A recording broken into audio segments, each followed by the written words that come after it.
What do you mean the politicians in the West will fall if they don't agree to back Israel's war against Iran? He's used to working with agencies that if you disagree with them, especially if you're a Muslim like me, they just kill you. Israel has turned into exactly what they most feared and despised, and it is absolutely heartbreaking to see. Palestinian is not limited to Gaza. Palestinian is a syndrome. It's a mental illness. It's a universal phenomenon. And Cenk is the perfect example. And if he gets hungry eventually, I will not be surprised that he will eat his own children. You are a parasite, a bottom feeder. This is what you are.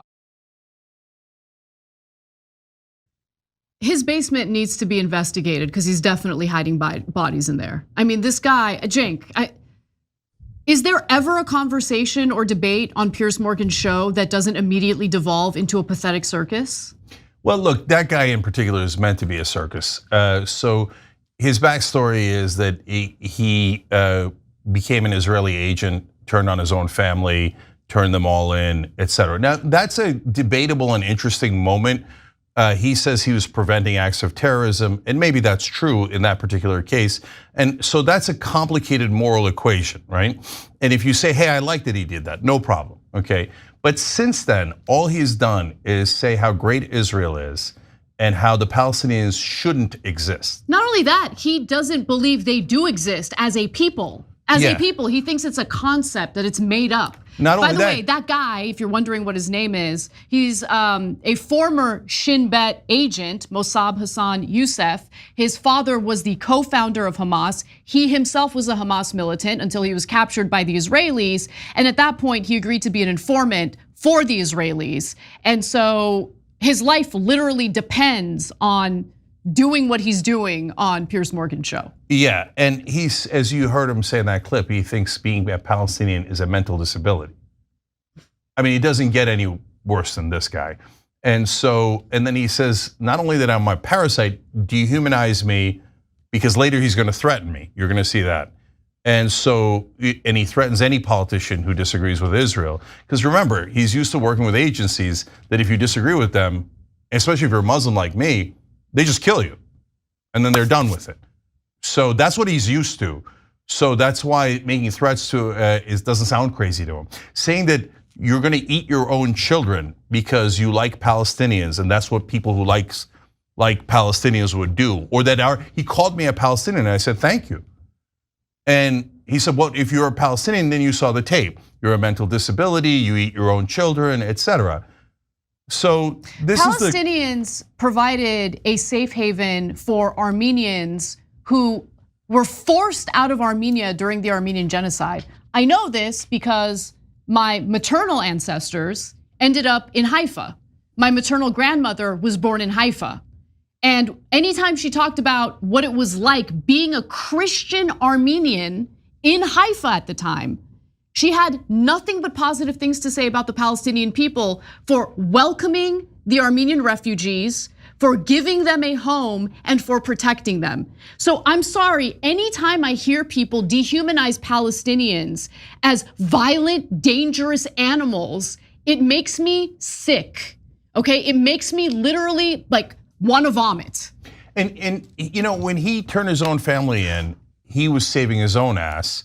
But you could say, hey, maybe he was doing it genuinely to save other civilians. Right, right. That seems like the type of guy who would do that. Totally. Right. Yeah. But what has he been doing for decades since then? This is the third time I've been forced into debating him, and he's been saying that Palestinians shouldn't exist.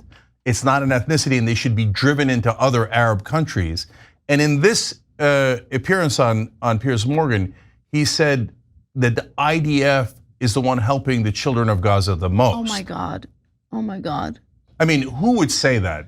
Okay, let's keep this moving, all right? So he stated that, look, yes, the head of Hamas, Yahya Sinwar, has been killed by the IDF. That was big news last week, but there's still more to be done. They can't, wind down with this war. Lots more to do. In fact, we need to expand this war to other countries. Let's take a look.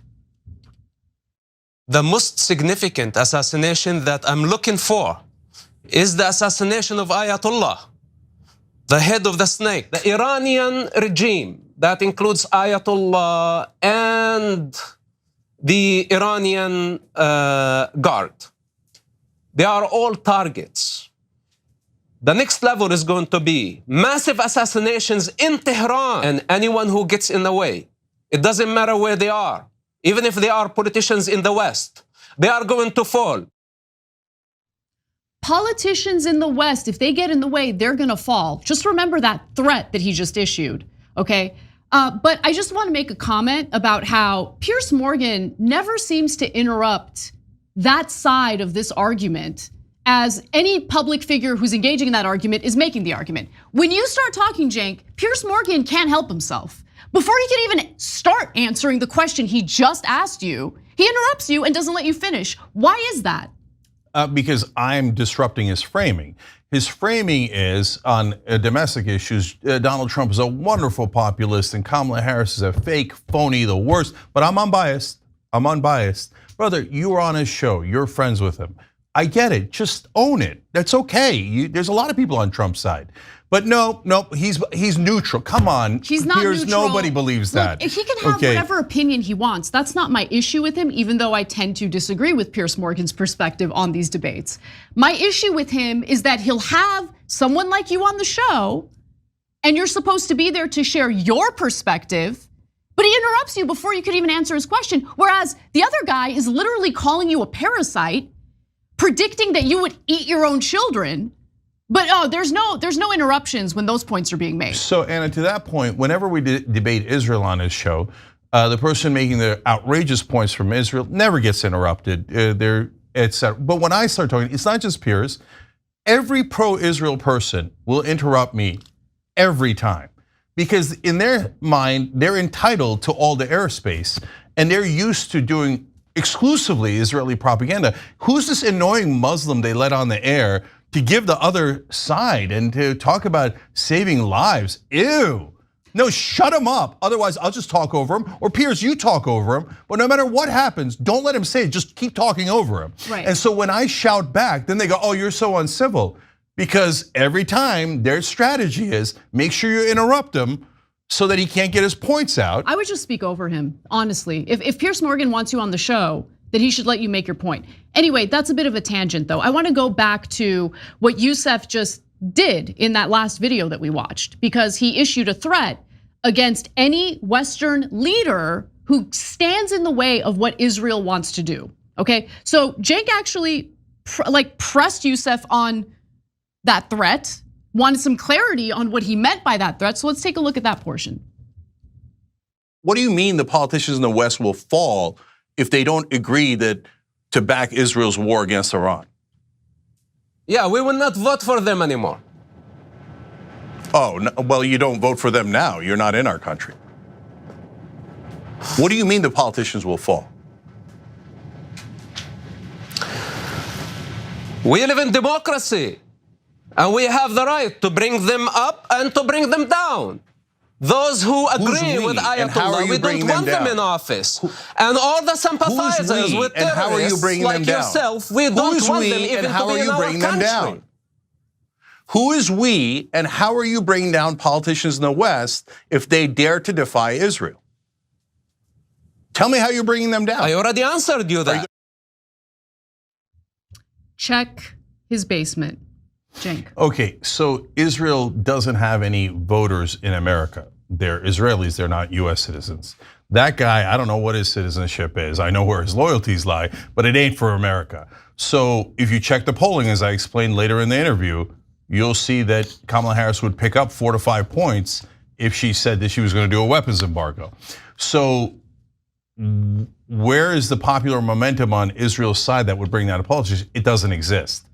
There's only 2 real interpretations. One is we'll just have AIPAC buy your politicians, and if we can't buy them like Cori Bush and Jamal Bowman, we'll spend 14 million and 8 million, and your politicians will fall under the weight of our financial strength and the fact that we could just, in America, bribery's been legalized.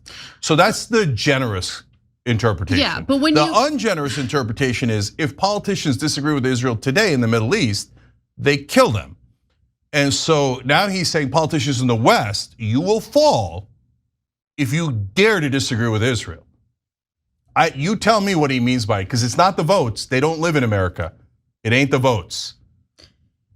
Yeah, I mean, look, there have been a lot of different elements of this ongoing war that have shocked me, especially in regard to how little the US government seems to care about Americans, because we have now seen many Americans get killed as a result of how Israel is prosecuting this war, whether it be, a young Turkish American who was in the West Bank, she got killed, whether it be American journalists who have gotten killed as a result of how Israel is prosecuting this war, and the American government doesn't care. They barely even want to release a statement about it. The only time they will say anything about it is if a journalist does his or her job and presses a State Department official about it during a press conference. That should be concerning to the American people. Not only are we funding the atrocities that are currently being carried out in the Middle East by Israel and the IDF, we're also risking the lives of the men and women in our armed forces as they're being sent there to defend Israel, as it's behaving belligerently and committing all these war crimes. But Americans who are in the region have already been killed by the IDF, and our government doesn't care at all. First of all, they're Muslim Americans, so Joe Biden couldn't care less. He has almost no Muslim donors, so he doesn't care at all about Muslims. And second of all, they're American citizens, but they're not donors. So they never care about any American citizen that isn't a donor. So of course Joe Biden doesn't care. Of course Donald Trump doesn't care. Kamala Harris doesn't care. So this is the world we live in. Final moment that I wanted to highlight is, well, just take a look for yourselves. If after 9/11, America had discovered that bin Laden was hiding in a particular place, as they did many, many years later, but had they discovered it within a year, and they had attacked that place and taken him out, then most people would have said that was reasonable, responsive military action, wouldn't they? What's the difference morally between? Well, I mean, just to be clear, nobody disputes that Sinwar orchestrated and ordered October the 7th. So if he is the mastermind behind this heinous terror attack, then using the parallel of 9/11, is that not just justification? If that had been bin Laden, would anyone be having too many moral qualms about going after him and killing him? No, Piers is a great example, but I reject your framing. So let me explain. So bin Laden we did get, and how did we get him? We got him through special forces. And if you remember, a year ago when I was on this program, you said, what should Israel do? And I said, special forces. In fact, something that most Americans are probably unaware of, back in 2007, the Bush administration had intel on the location of Osama bin Laden. And they had planned a raid, and it was gonna be this intense raid. According to the New York Times at the time, the military set into motion one of the largest strike missions of its kind, with long-range bombers, attack helicopters, artillery, and commandos all ready to pummel the rugged mountain valley along Afghanistan's border with Pakistan. But ultimately, the Bush administration called off that raid. You wanna know why? They weren't 100% sure of Osama bin Laden's location. They were concerned this intel might not be 100% correct. But more importantly, the civilian death toll would be too high, and they didn't want to risk that. So America chose, even in the midst of two horrible wars that we launched. The Bush administration, like literal war criminals, apparently had more morality in this case than what we're seeing currently in the way Israel is prosecuting this war. No question about it. So, but even those guys decided that a couple of dozen civilians was too high a price to pay to kill the world's worst terrorists who had hit us personally and killed about 3,000 Americans. Israel thought 42,000 Palestinians is not too high a price. As long as they get the leaders of Hamas, not only Netanyahu, but unfortunately the Israeli public saying, yeah, who cares about those Palestinian lives? 42,000. Imagine if 42,000 Israelis had been killed. What wouldn't we do? Who wouldn't we bomb? Who wouldn't we kill? Who wouldn't we invade? but 42,000 Palestinians died. They go, so what? We got one of their leaders, good enough. No, not good enough. There is no terrorist in the world that I would kill if it meant killing 15,000 children. 15,000 children. What kind of a monster says, yeah, sure, go ahead. It's their kids. What do I care? Kill them. It's a disgusting place that we're in right now. And almost all of American media is on the side of that lunatic. Yeah. Instead of the guy who says those outrageous things, they view as, oh yeah, that makes sense. Israel has a right to defend itself, so they should have slaughtered tens of thousands of women and children. That is insane. No, it would be terrible if it was done to Israel. It's terrible if it's done by Israel. I want to ask you, as an American Jew, how can you continue to condone the actions of the Israeli government, condoned by the US government, in the Gaza Strip, where over 40,000 people have died, including Palestinians and Israelis, and large numbers of children and civilians? How can you continue to condone those actions? Okay, hold on. I want to correct you. I don't just condone the actions of the Israeli Defense Forces and the Israeli government. I celebrate and laud them.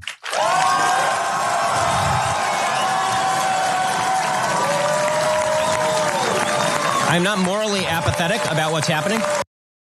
Ben Shapiro spoke at UCLA yesterday and, as you just saw, literally cheered on Israel's genocide in Gaza. And I don't use that word lightly. I say it because I mean it, and I want to show you why I believe that that's what's going on in Gaza.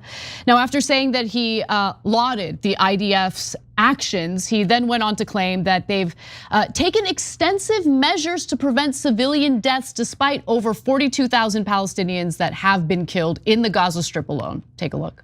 Hamas could end this war today by surrendering. They've chosen not to surrender. Instead, they spent billions of dollars building terror tunnels below civilian areas. It is not incumbent on the Israeli government to surrender just because terrorists are evil enough to hide behind civilians. The Israeli government has gone through such extraordinary efforts not to kill civilians that it has managed the best civilian to terrorist kill ratio in the history of urban warfare, and it is not close. Israel, with their complete air superiority, certainly would have had the ability to commit full-scale human atrocities had they wanted to. They have complete air superiority. They could have used F-35s and simply turned the place into a parking lot. They did not, in fact, do that. They moved vast scales of population. In fact, believe it or not, there have been more births in the Gaza Strip since the beginning of this war than there have been deaths in the Gaza Strip from the war itself. That is a very poor way to conduct a genocide.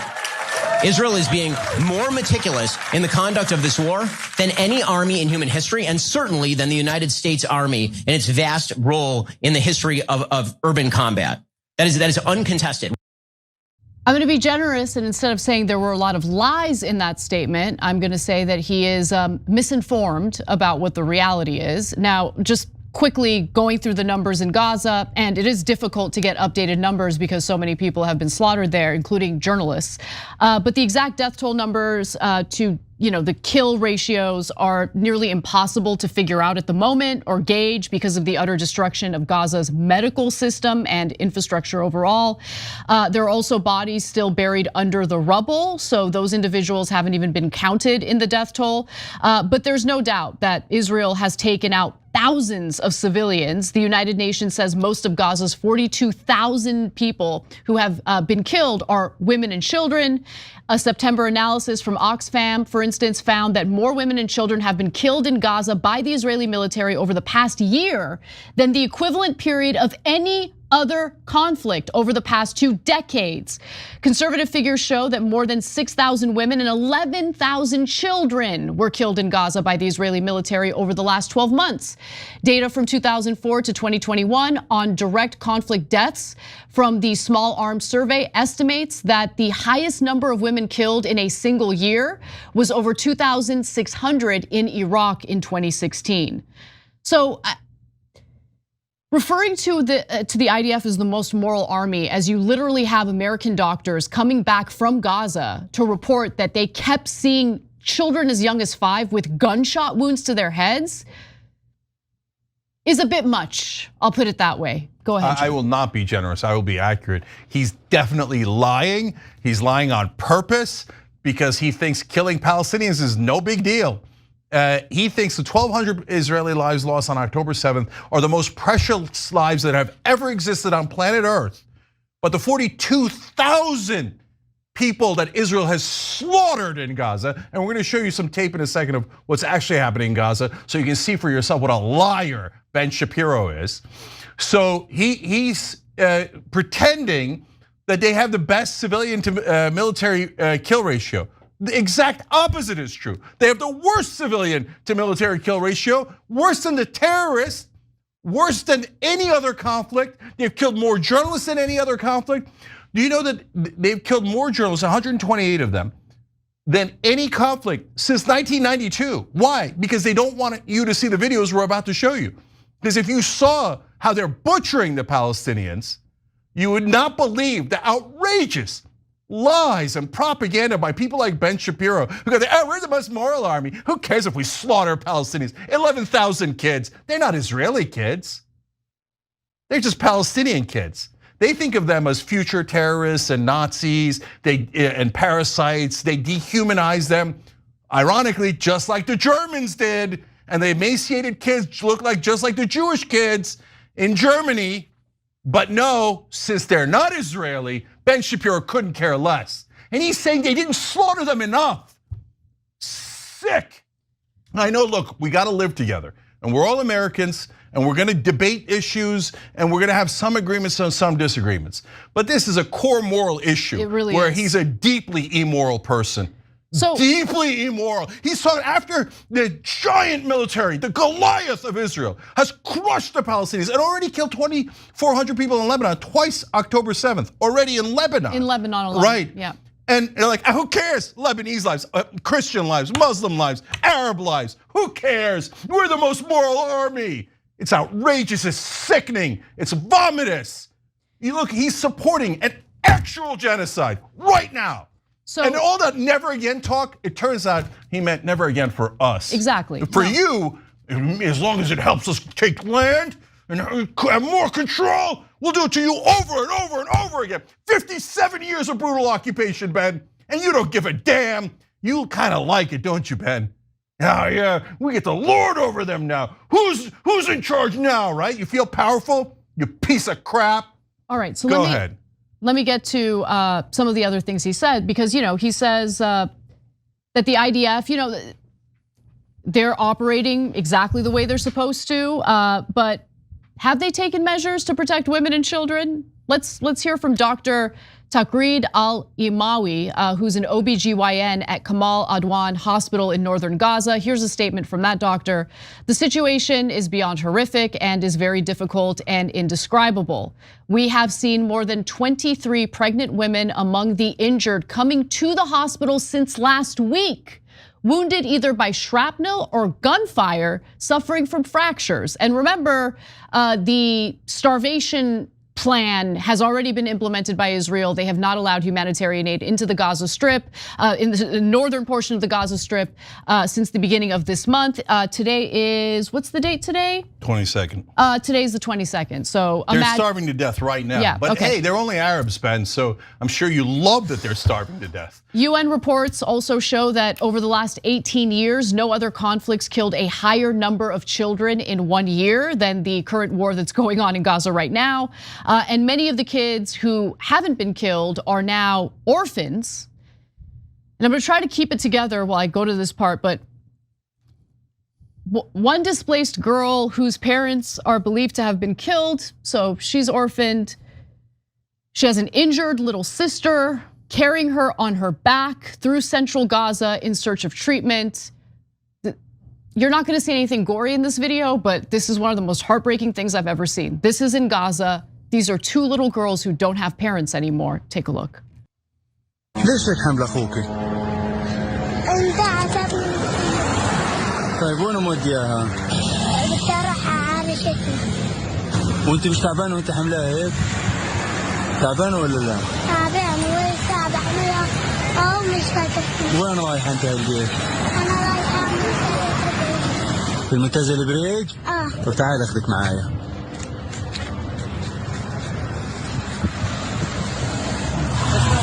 يلا اطلع بدي اخذها معايا. بتحبي اختك عشان حملاكي كانت؟ طلع عليا.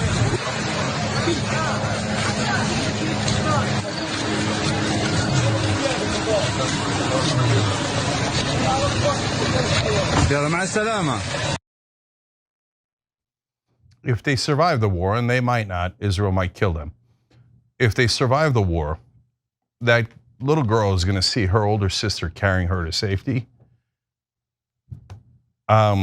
Look, we're all going to see it, and they're going to make movies about it later, and then we're all going to pretend, oh, nobody could have known at the time. No, we know at the time. We know they're committing a genocide and ethnic cleansing. We're about to show you the Jabalia death march. So they shot this little girl just like her, Hind, 5-year-old. They telephoned into the Israelis, to the IDF, to the most moral army. There's a 5-year-old. The IDF has already killed all of her family. She's sitting in the car with the dead family members. We're sending an ambulance to go get a 5-year-old girl. The Israelis showed up. Okay, good. They murdered everyone in the ambulance and the 5-year-old.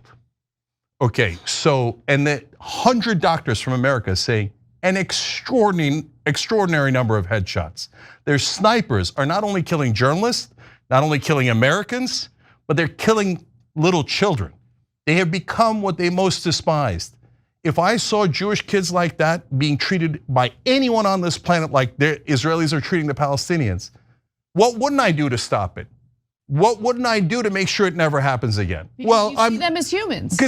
Because you see them as humans, right? They're humans. How is it that we're able to see the humanity of Israeli civilians? We were furious as we were covering what Hamas did to innocent civilians in Israel on October 7th.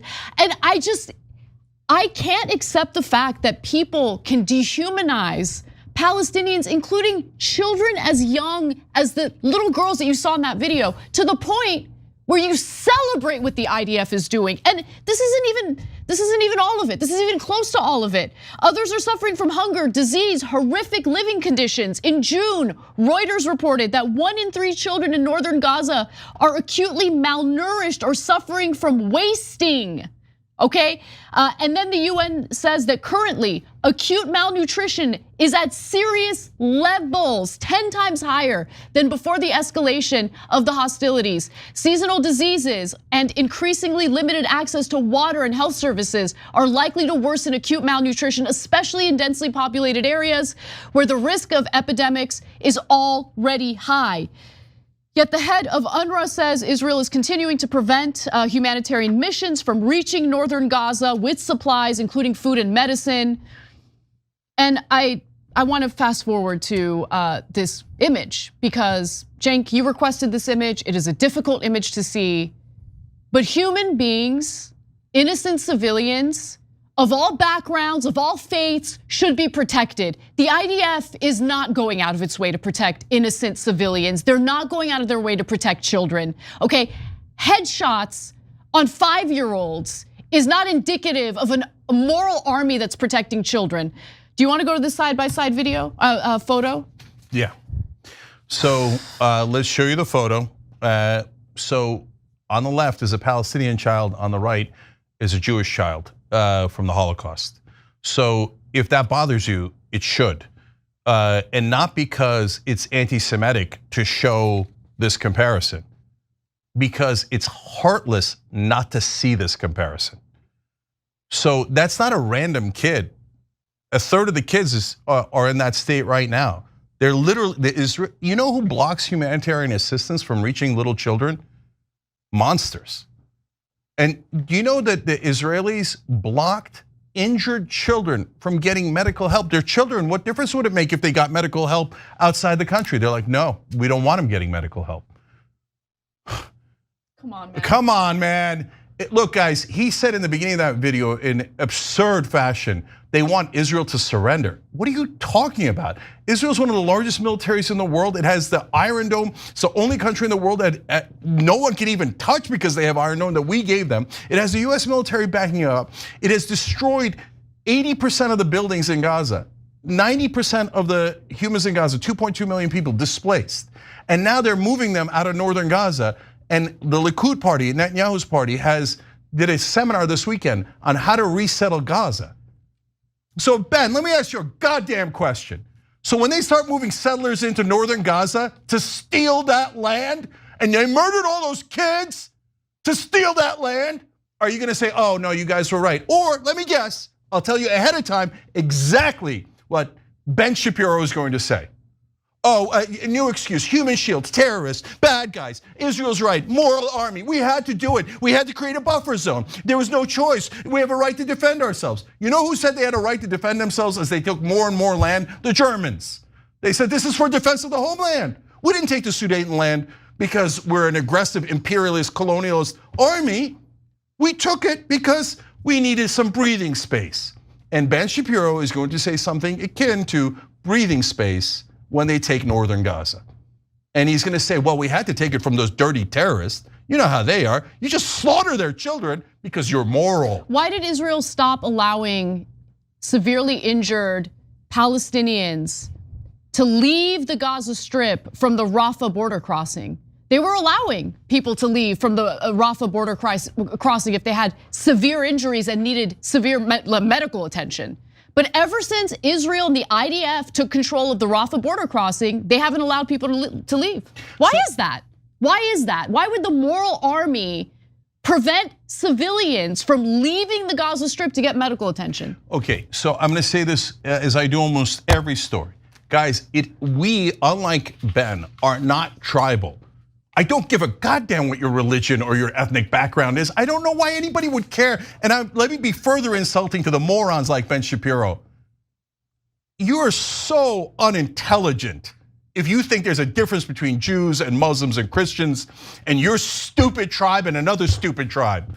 Oh, my tribe is good. My tribe should be protected. All other tribes, oh, the Muslim tribe is bad. We kill their children because they're the bad ones. No, you moron. We're all the same. We're all human beings. We should fight like crazy to protect Jews, to protect Muslims, to protect Christians, to protect all of us.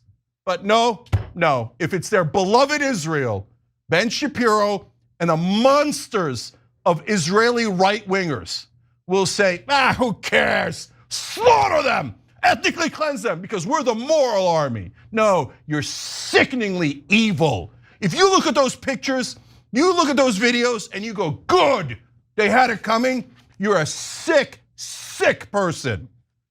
Okay, do we have the Jabelia video? Yeah, so this is difficult video for me to watch, but it's Palestinians who are forced to flee northern Gaza, flee from Jabalia. The video it helps you visualize what's happening on the ground there. So the Palestinians are guilty? The Palestinians are oppressing the Israelis? That the world is asking Israel to surrender, not the Palestinians? Those are not Israelis, those are Palestinians. All the buildings around them are leveled because Israel has destroyed them all. Even their own hostages said, when we were hostages, we didn't know why they were bombing the buildings we were in. The Hamas was in the tunnels, they weren't getting Hamas at all. All they were doing was slaughter after slaughter after slaughter.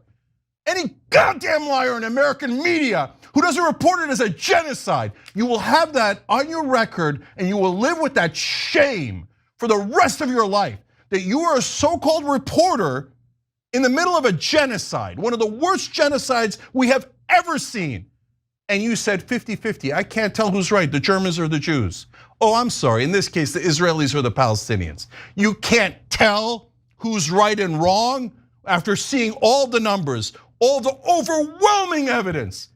No, there's something really wrong with you morally if you are ambivalent about this. If you create a false equivalency between the people doing the slaughter and the ethnic cleansing and the people suffering from that ethnic cleansing, there's something wrong with your heart and you should look into it and get help. In the months since Israel expanded its attacks against Hezbollah, the country's south has been pummeled by airstrikes and a slow and steady Israeli ground invasion. But lately, the country's north has also come under fire. This house in the sleepy mountain village of Eitu is now the scene of one of the deadliest single Israeli attacks since the war here began. 24 people were killed here in an airstrike on Monday. For the Lebanese, this is a crime scene, but it doesn't involve the usual suspects. This is a mostly Christian area. There's no real Hezbollah presence here most of the time. Well, based on all reports so far, all of those killed in that Israeli airstrike in the Lebanese town of Aitu were Christian civilians, including 10 women, 2 children. The rest were men, but none of them have been identified as Hezbollah fighters or militants. Now, in Lebanon overall, more than 2,300 people, including 127 children, have been killed in Lebanon since the October 7th attack, and an estimated 1.2 million have been displaced. Now, Hezbollah did target one of Netanyahu's homes in coastal Israel over the weekend. They did so through a drone strike, but the strike didn't hit his home. It ended up hitting a nearby building. Neither Netanyahu nor his wife were home at the time of this attack. And the attack came a week after a Hezbollah drone attacked and killed 4 Israeli soldiers and wounded dozens of others at a military base in northern Israel. And so as the war continues, more and more people are gonna die, and that includes people on the Israeli side, in this case soldiers, because that's typically what the Hezbollah fighters are targeting. Now, Netanyahu described the drone strike as an attempt to assassinate him, calling it a grave mistake, and he added that this will not deter me or the state of Israel from continuing our just war against our enemies. But when will this war end? And Israel apparently has an answer now. They have now made 2 very specific demands in order to end the war in Lebanon. And those terms cannot be met because they go against international law, and it also violates the sovereignty of Lebanon. So I'm gonna give you the details of that in just a minute, but Cenk, I wanted to give you an opportunity to jump in. Yeah, so first of all, Netanyahu complaining about assassination attempts is rich. I don't want anybody to get assassinated, but Netanyahu has launched a string of assassinations across the Middle East that is unprecedented and promises a lot more. So he's basically saying, I get to kill your leaders, but you don't get to kill our leaders. And by the way, of course, American politicians and media agree. Why? Because their leaders are no good terrorists that are resisting his occupation. But when he kills 40 times the number of civilians as Yahya Sinwar, magically he's not a terrorist because he didn't intentionally kill over 30,000 civilians, even if you take the IDF numbers. He accidentally killed 30,000 civilians. Would anybody take that as an excuse if Hamas did it? Oh, guys, we meant to kill Israeli soldiers, but we accidentally killed 30,000 Israeli civilians, including 15,000 Israeli children. Nobody would take that excuse. We'd call him a terrorist through and through every single day, and we'd say, of course people should attempt to assassinate them. Now, I don't want assassinations on any side, but are we going to be fair about this? Of course not, no. Netanyahu is precious and how dare they, and the others should all be murdered. I got it. So now on the Christian town they hit in Lebanon. So before they used to not hit Christian towns because no one cares about Muslims, so you can kill as many Muslims as you like. And look, I grew up Muslim. Everyone I knew in Turkey was Muslim. And their lives don't mean anything in America. If Israel killed them, no one would care at all. That's my family members. No one would care. But if you kill Christians, then people in America get a little bit more upset. Okay, Do they? No, not so upset that they would ever cut a dollar from Israel. No, and I don't mean the politicians, in all seriousness. Like, the politicians wouldn't care if you slaughtered half of Christendom as long as you sent them a check. And by the way, that's not just Israel. It could be drug companies, health insurance companies, military industrial complex. You can kill anyone you like as long as you send American politicians a check. Okay, but for the actual American people, you start slaughtering Christians and you're gonna have issues. But now Israel feels so confident that they have occupied Washington, D.C. enough that they kill anyone they like. That town reported the #1 problem that reporters and humanitarian workers said in that town was the smell of rotting flesh. So 23 people killed. When I keep telling you this, and I am sorry that it's so graphic, but you have to understand what our money is doing. When a bomb lands, it incinerates those people alive, including 2 children. They had to put some of the body parts of the children in Ziploc bags because they were blown apart.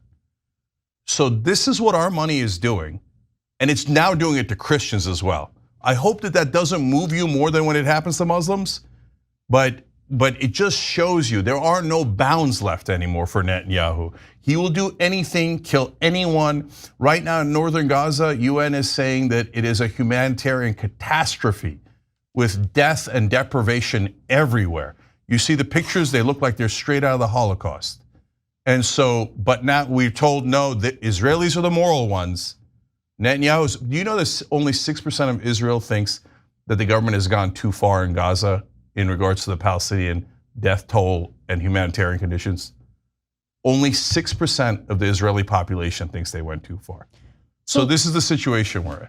So let's get to Israel's demands in order to come to an end with this war in Lebanon. So we're not even talking about Gaza, by the way. We're just talking about another sovereign country.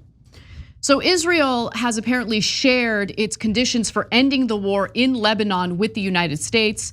And to me, it's clear that they literally want to occupy Lebanon. So 2 US officials and 2 Israeli officials who spoke to Axios on condition of anonymity shared this so-called diplomatic solution with the US last week.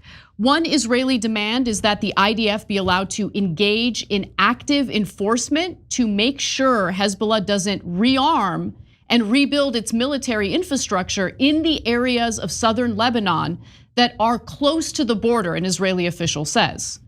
And the official added that Israel also demands its Air Force have freedom of operation in Lebanese airspace. That means you run Lebanon. Yeah, that means that you are occupying Lebanon. That's what that means. So guys, what is an occupation? Because now the Israelis do absurd things like say, no, we're not occupying anyone. The West Bank's not occupied. We withdrew from Gaza. Gaza's not occupied at all. Nothing is ever, like, just don't believe your lying eyes. Those people are perfectly free. They can do anything they like. That's absolutely a lie, not just false, but an active lie. So when you don't control your own borders, you are occupied. When you don't control your own military, your own airspace, you are occupied. That means you are under the power of a foreign power, okay, a different government. So, and when they say they're gonna do active enforcement in southern Lebanon, that means we're gonna have the military, our military in your country, enforcing whatever the hell we like on your citizens. That means you don't even have a country anymore. We now own Lebanon. And if you do anything we don't like, we're going to do active enforcement. And we're going to, since we control the air completely, we're going to kill anyone we want in Lebanon at any time if you disagree with us. That's an occupation. That is a foreign power controlling your government completely. Now, if you say, yeah, well, of course, because the Arabs are savages and can't be trusted, you're a racist. And so that's obvious, and we can get into terms, okay? But the bottom line is, don't pretend that Israel does not have a desire to occupy and take the land of the Arabs nearby when they take more and more of the West Bank every single day, as we're talking, where they are now intending to move into northern Gaza with settlers. That's why they're bombing them, starving them, and moving them out, going, what? We gave them a warning to move. We gave them a warning that we're doing ethnic cleansing and genocide, and if they don't move, we're gonna murder them and their children. But they didn't move, they had it coming. Well, all of Hamas's leaders are dead, who are you bombing? All of Hezbollah's leaders are dead, who are you bombing? No, this was never about self-defense, and they don't mind, and we've told you the kids with the bullet holes in their heads, and you see the starving children and the incinerated children. This is all about grabbing land. This Israel has turned into exactly what they most feared and despised, and it is absolutely heartbreaking to see. So their 2 demands are unworkable according to international law. In fact, the UN Security Council Resolution 1701 indicates that this is unworkable. The resolution states that the Lebanese armed forces and the UN interim force in Lebanon enforce a ceasefire between Israel and Hezbollah. Now, what Israel wants to do obviously would undermine Lebanon's sovereignty, and it would go against this UN Security Council resolution. In response to that concern, an Israeli official said this: "We are talking about 1701 with increased enforcement. Our main message is that if the Lebanese army and UNIFIL do more, the IDF will do less, and the other way around." So in other words, like, we want to be that additional enforcement, and we won't have to do much if, the Lebanese military and UNIFIL do what we need them to do. But it still flies in the face of a sovereign country's ability to remain a sovereign country and not have an occupying force within it. Yeah, look, we try to be as fair as humanly possible. So UNIFIL, in my opinion, did not do a great job of enforcing that ceasefire from the Lebanese side, because Hezbollah did entrench itself in southern Lebanon, and they do fire rockets into Israel. So if you say, hey, wait a minute, should we change the leadership of UNIFIL? How do we enforce this ceasefire in a way that's reasonable? That's all a reasonable conversation. If you say Lebanon doesn't control its air anymore, we do. You can't control southern Lebanon, Israel does. That's not a reasonable conversation. That's an occupation, that's oppression, and that'll be fought day and night. And by the way, not only that, you'll ruin any moderation there is in Lebanon. You'll create more radicalism. And 1.2 million Lebanese have been displaced now. Do you think they're going to be allies of Israel? Or do you think they might hate Israel for the rest of their lives? Families talking about, well, we had left everything behind. We've lost everything because we were so scared that Israel was going to kill us that we moved. Now we've got nothing left. Do you think that they're going to be great friends and allies of Israel going forward? No, Netanyahu is purposely driving hatred so it leads to endless wars so he can stay in power. And they can take more and more land while pretending to defend themselves. I don't think that it's a mistake that the Israeli government is proposing two unworkable demands in order to end the war in Lebanon. I mean, it's very similar. It's a similar pattern to what we saw in the ceasefire negotiations with Hamas. Finally, they would both sides would agree, right, on a ceasefire deal, and then Netanyahu would change the terms to something that was unworkable because he didn't want a ceasefire. And I'm seeing a similar pattern so far in regard to Lebanon. Hey, thanks for watching that video. We really appreciate it, guys. And we appreciate it if you become members, because that allows us to be independent, honest, progressive, all the things that you don't get from corporate media. And all of that is because of you guys. Hit the join button below and become one of us, become a young Turk.